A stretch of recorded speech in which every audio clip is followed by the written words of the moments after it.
प्रमोद बर'नि दैदेननाय बिटिआर सरकारा गेलेमु बिथिङाव जुनिया नोजोर होदों। बिटिआर ओनसोलखौ गेलेनाय बिथिङाव जौगाखांहोनाय थांखिजों बिटिआरनि गाहाय खुंगिरि प्रमोद बर'नि बिथोन बादियै दिनै ब्लकनि सिङाव थानाय गोबां क्लाबफोरनो गेलेग्रा आगजुफोरखौ राननानै होदों। बेबायदिनो सालाकाथि ब्लक लाइमोन गांखं इउपिपिएलआ सालाकाथि ओनसोलनि सिङाव थानाय सातबिन्दो हरिनागुरि जोहोलाव सोमब्ला बसुमतारी गेलेग्रा फोथाराव मोनसे जर'खा हाबाफारिनि गेजेरजों दिनै गुबुन गुबुन गेलेमु गौथुमफोरनो गेलेग्रा आगजुफोरखौ राननानै होयो। जेरै भलिबल, केरम बोर्ड, क्रिकेट आरो चेसबोर्ड बायदि गेलेग्रा आगजु एबा स्पर्ट्स मेटेरियेलफोरखौ राननानै होयो।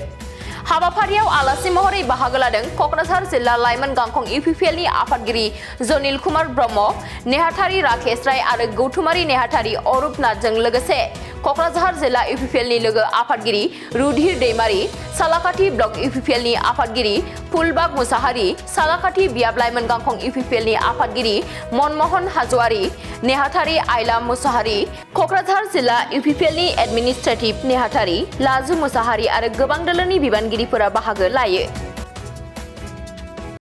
ब्लकनि सिङाव थानाय गोबां क्लाबफोरनो इउपिपिएल देदेया गोबां गेलेमुवारि मुवा बेसाद राननानै होदों। मा थांखिखौ लानानै नोंथांमोना बे हाबाफारिखौ लानाय जादों? नोंथांमोननिसिम गिबियावनो क'क्राझार जिल्ला इयुथ जानानै गाहाम हामलायथिनाय जासिदों जे बिटिआर गभर्नमेन्टआ सासन खालामनाय लोगो लोगोनो जे लाइमोनफोरखौ गेलेनाय फारसे माबोरैहाय आवगायलांहोनो हायो, बिटिआर हालामनिफ्राय मारैहाय राफोद गेलेगिरि माने बानायनो हायो बा गेलेगिरि जोङो माने फोजाखांनो हायो। दा बेखौ नोजोर बोनानै बिटिआर गभर्नमेन्टआ बेबायदिनो जार्सि, इजार, क्रिकेट बायदि गेलेनायनि मुवा क्लाबफोरनो मदद होनानै बिथांमोनखौ थुलुंगा होबाय थानायखौ नोंथांमोना हयथ' नुनो मोनदों। क'क्राझार जिल्ला हिसाबै नोंथांमोना बेसेबांसो क्लाबफोरनो बेफोरबायदि राननानै होनो हागोन? ओरैनो गोबां जोङो 6था ब्लकआव गोबां क्लाबफोरनो बेबायदि मुवा बेसादफोरखौ जों रानबाय थादों। सिगाङाव आं आगोलबो सिगाङाव बुंखांबाय जे बनरगावआव जों रानखांबाय, फकिराग्रामाव जों रानखांबाय, बावखुंग्रियाव जों रानखांबाय, दिनैहाय सालाकाथियाव रानदों, दाख्लैहाय देबोरगावआव रानदों। बेबायदिनो ब्लक हाबै जोङो रानबाय थादों आरो एसे सिगाङाव जों दतमायावबो रानदों। दा मोनफ्रोमबो क्लाबाव जाहाथे थालाङा लासै दिनै एसे गाबोन एसे जों क्लाबफोरखौ माने सिनाय बेबायदि होबाय थानाय जादों। रेजिस्टारानो हक रेजिस्टार नङैयानो हक बिथांमोननो बेबायदि मुवा बेसादफोरखौ रानना होबाय थानाय जादों। रेसपन्सखौ माबायदि मोननो हादों जायफोर बिथांमोननिफ्राय मोननो हादों?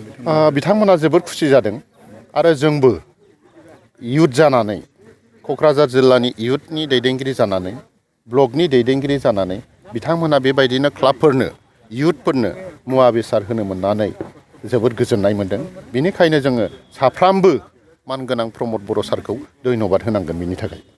जिहेतु नों गेलेनायनि सायाव फोरोंथायारि हाबाफारि लागोन नामा नोंथांमोना? ओरैनो जोङोहाय माखासे बिटिआर गभर्नमेन्टआनो माखासे गेलेनायखौ जांख्रिथाय लाबोनो थाखाय बे दुरान्ड काप बाहाय लाबोदों। बिदिनो ISPL नोंथांमोना नुनो मोन्दों बाहाय खेला जाफैनायखौ। बेबायदि गोबां माखासे गेलेनायखौ थुलुंगा होनो थाखाय बाहाय गिदिर खेला जाफैनायखौ नोंथांमोना नुनो मोन्दों।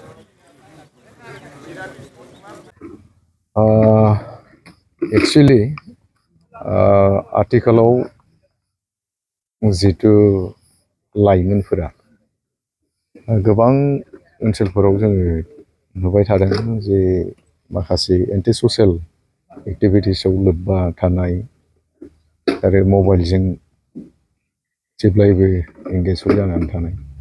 दा बैसोर बायदिखौ गैया खालामनो थाखाय जाहाथे बिसोरो खेला दुलाजों एंगेज जानानै थायो आरो जेब्ला खेला दुलायाव एंगेज जानानै थागोन अब्ला बैफोरबायदिखौ बिथांमोनहा लासै बावगारलाङो। दा बेफोरबायदि एन्टि ससियेल माखासे खामानिफोरखौ बावगारलांनानै जाहाथे जोंनि समाजाव लाइमोनफ्रा मोनसे मोजां लामाजों फैयो, सोलोंबोनाय बिथिङावनो हक खेला दुलायावनो हक गासै माखासे बिथिंफोरखौ नोजोर होनानै दिनैनि हाबाफारिखौ लानाय जादों। आरो बे हाबाफारिया जोंनि बिटिआरनि चिफ मानगोनां प्रमोद बर' सारनि जि उद्देश्य बै उद्देश्यखौ लानानैनो दिनैनि हाबाफारिया जादों। सालाकाति ब्लक हिसाबै मोनबेसेसो क्लाबफोरनो नोंथांमोना होनो हाखो बे गेलेग्रा मुवा बेसादफोरखौ?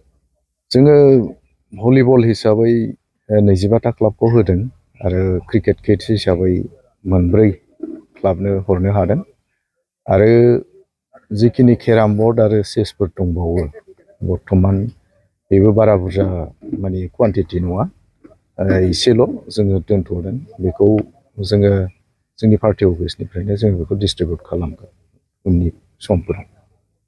गेलेनायनि बिथिङाव सालाकाति ओनसोलाव माबायदि नोजोर होदों नोंथांमोना आथिखालाव माबायदि थासारियाव दङ? ओरैनो सालाकाति हिसाबैथ' बर्थमान बिराद मोजां थासारियाव दं गेलेनायनि बिथिङाव।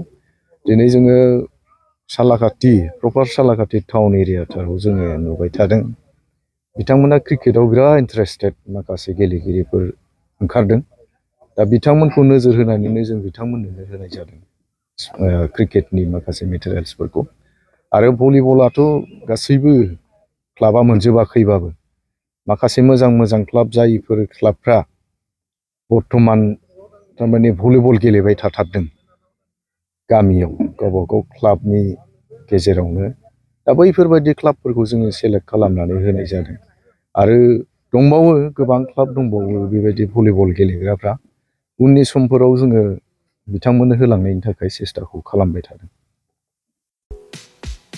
क'क्राझार सहरनि गोजोनफुरि गांजेमा बाजारनि उल्था फारसे थानाय आइ आफा बिएम इनस्टिट्युट अफ पारामेडिक सोलोंसालियाव 2025-26 बोसोरनि थाखाय पारामेडिकेल कर्सफोरनि गोदान मुं थिसननाया सोलिगासिनो दङ। आइ आफा बिएम इनस्टिट्युट अफ पारामेडिक्सआ भारत सेवक समाजजों गनायथि जानाय आरो गुवाहाटीआव थानाय बान्था आवथायनो हानाय फसंथान एसिएडिक' एकाडेमिनि सिङाव सामलायजानाय गंसे गाहाम सोलोंसालि।